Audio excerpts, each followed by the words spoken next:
Dahil mainit na, pinapawisan na ako ng gusto. Ang laki ng tulong ng pamaypay ko. Diba? Dahon. Namumulot ako niyan. Ginawa kong pamaypay. So, solid na siya. Yung init ko, naibsan na. Saan? Huwag mong tiisin. Kailangan gumawa ng paraan para magkaroon ng hangin. Kasi umpisa na. Magna-9:30 na kasi dito. Lampas na pala 9:30. Lampas na 9:30. So, ayan. Mainit na talaga siya. Kaya may pay ko. Ay, solid. Solid. Dahon. Hindi ko lang alam kung anong klase dahon. Parang rubber siya. Napakaganda siyang matibay. Kasi yung ano niya, malakas.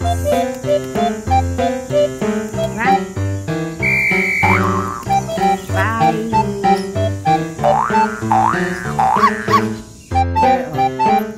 Ako'y ka-wonder eh.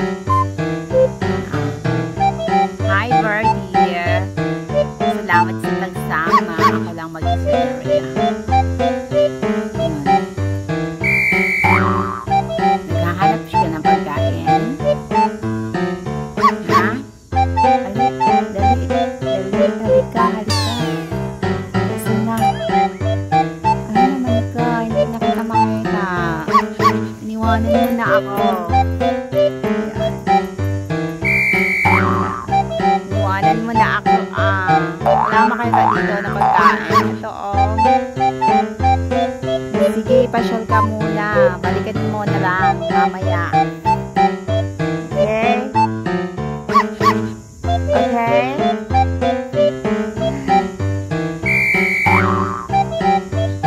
Naghahanap siya ng pagkain. Nagutom siguro kaya ganun. Nandyan siya. Siya lang kasama ko. Kasi walang masyadong tao dito sa area ko. Tahimik. Mas gusto ko tahimik. Ako lang kasi. Yung itsura ko. Agoy. Diba?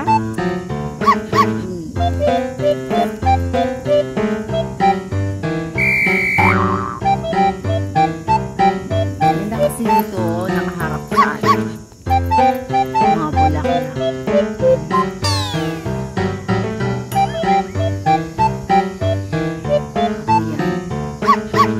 Lamig.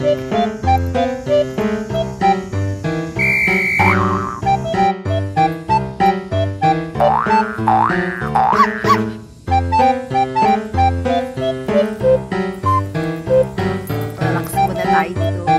Mamamshi.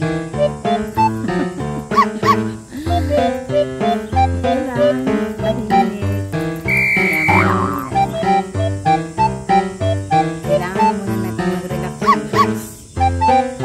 Diba? Natagaliw. Habang ang bundok-bundok konti. And then, tingin-tingin konti sa paligid. And then, angat-angat konti sa morning, ang buhay.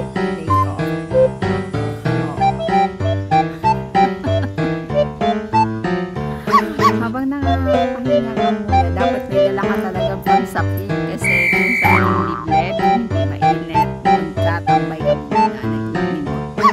Natapos mo mag-exercise, relax. Diba? Ganun lang. Hindi mo kailangan ng maramihan kasi mas peaceful kung ikaw lang magalaw-galaw. Diba? Ha? Yan lang ang life. Kailangan ipagpatuloy kayo sa kanya. Iwas stress.